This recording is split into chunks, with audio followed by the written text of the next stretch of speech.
กับสบายดีพ่อแม่พี่น้องสบายดีFCทุกท่านสบายดีหมุทุกคู่ทุกคนเนาะมื้อนี้ก็พ่อๆกับจ้องมีพี่น้องยามค่ำๆโหตะเวนสิตกแล้วพี่น้องยังอยู่หัวอยู่สวนเก่าพี่น้องเอ้ยมาหัวมาสวนมื้อนี้พี่น้องสิมารีวิวอันเครื่องปลูกของพังให้พี่น้องเบิ่งมื้อนี้สิไม้ลายมือปีนี้เนาะแบบผลงานปีนี้พี่น้องผลงานปีนี้จำได้โอ้หมักผิกเป็นหมากเลยเด้อพี่น้องใครอยากได้หมักผิกสั่งมาเด้อพี่น้องโอ้กำลังสุก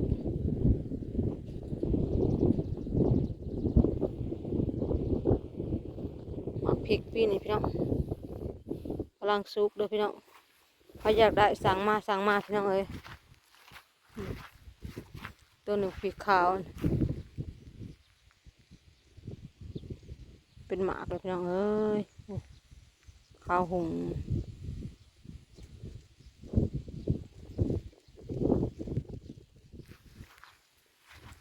หมากผิก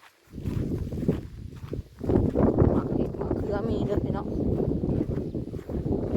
หมากเล่นมีเด้อพี่น้องหมากผิกหมากเขือหมากเล่นมีเด้อพี่น้องเอ้ยตัวนี้ปลูกบ่ทันพี่น้องเลยเป็นหมากคาหมอกเลยคาขนานเลยปลูกบ่ทัน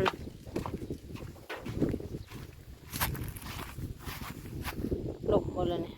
มันลมเขาก็บริษักแต่เก่ากูปีเดียวซักใหม่ตันเมียนเนาะปีนี้บริษักลมหมักปีกหมักเขือมีเด้อพี่น้องเอ้ย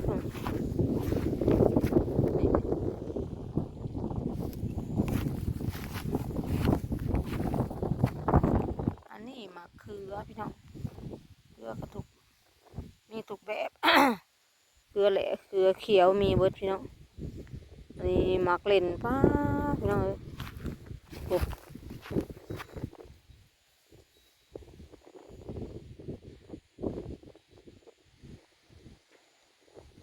หมักเล่นพี่น้อง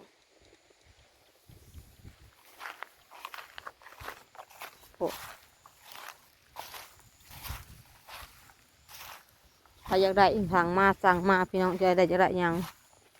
นี่หมักถั่วพี่น้องมาเบิ่งบัดนี้เถาบ่เลยหมักถั่วเนาะซื้อหมักถั่วซอยนี่เด้อพี่น้อง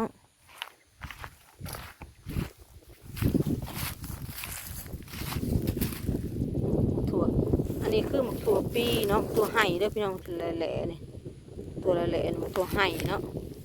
เขาเจ้าโบราณเขาก็คือหมักถั่วปีพี่น้องตัวไห่ถั่วปี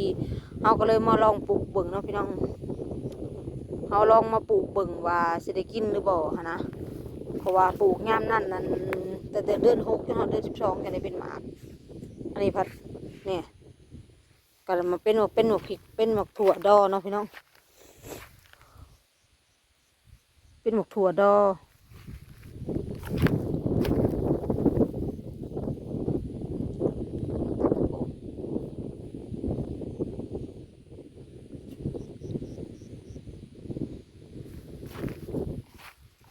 เป็นหมกถั่วดอพี่น้องปลูกอันยามนี้เป็นหมกถั่วอันนี้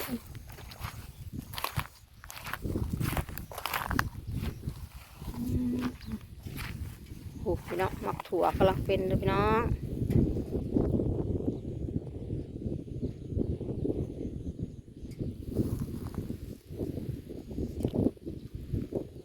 แต่สะออน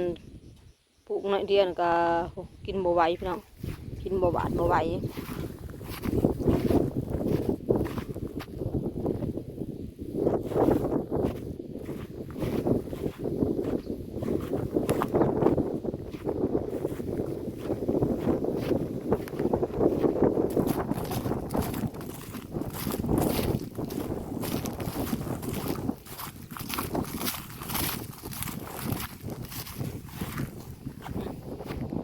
หมากพริกพี่น้อง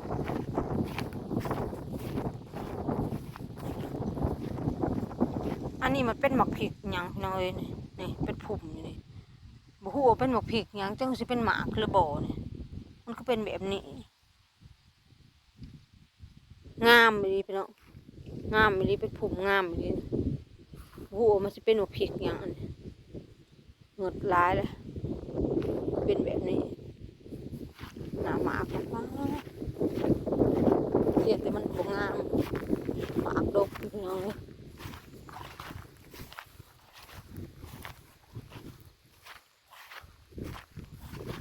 หมากกระดกของเสียแต่บงงาม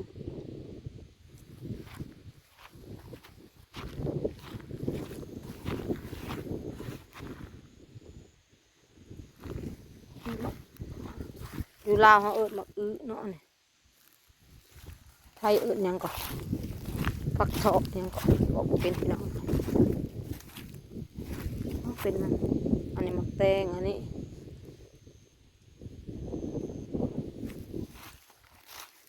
ผลงานปีนี้กับบ่ได้พี่น้องบ่งาม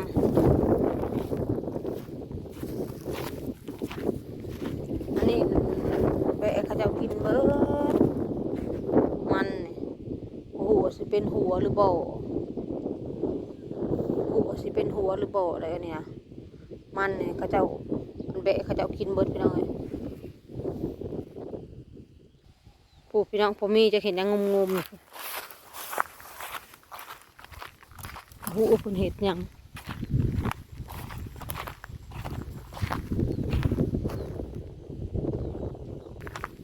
หูเพิ่นเห็ดยังไปเบิ่งมีมาแต่คืนดีพี่น้องปฏิพีคนตายเนาะ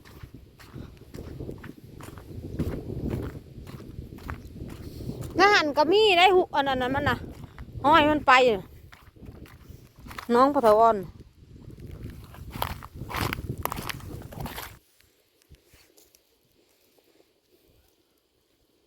จะเอายังใส่เอาหอยมันกินบ่หอยฮะกินหอนหน่วยกินหอนหน่วยมันแหน่เอียนพี่น้องแหน่เอียนคือใส่บางคนก็แหน่แหน่เอียนเนี่ยบางคนก็ใส่เบ็ดนี่แล้วมันออกมันนั้นได้ชูจักนะใช้ชูจักได้ชูจักมันกินบ่กินฮะมันก็ดึงลงไปบ่มันบ่มีบ่มันคือบ่เห็นดึงมันก็ญาติคนกันบ่อนนั่นบ่ยังปะคนแล้วมันบ่มาบ่ใส่ไว้มันก็ตั้งเขาจะมาบ่ก็จะโมงผู้ยืนเช่าปัดโทจะใส่จักหลังน่ะ3 หลังก็จะมาแหน่คือบ่ได้หึง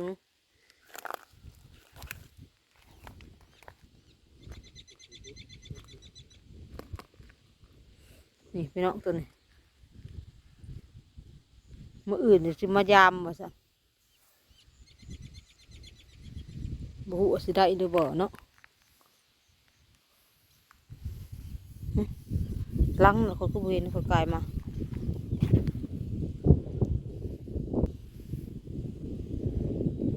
แม่นหูมันบ่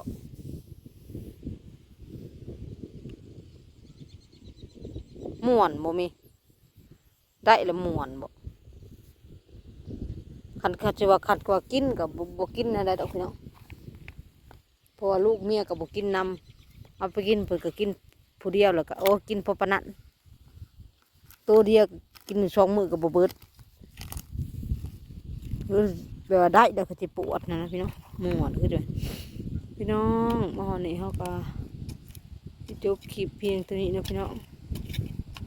ฝากกดไลค์กดแชร์กดติดตามช่องไม่มีเด้อพี่น้องขอขอบคุณครูปลุกกำลังแรงเสียแรงใจเด้อสบายดีพี่น้องคลิปหน้าพอกันใหม่ที่เจ็บหลังบุ้มกระเพาะขึ้นเลยพี่น้องแหนนท้องอยู่เลยแหนนท้องนะพี่น้องกระเพาะขึ้นนี่เลยเดี๋ยวจะมาต้มของใหม่กินอีกแหละ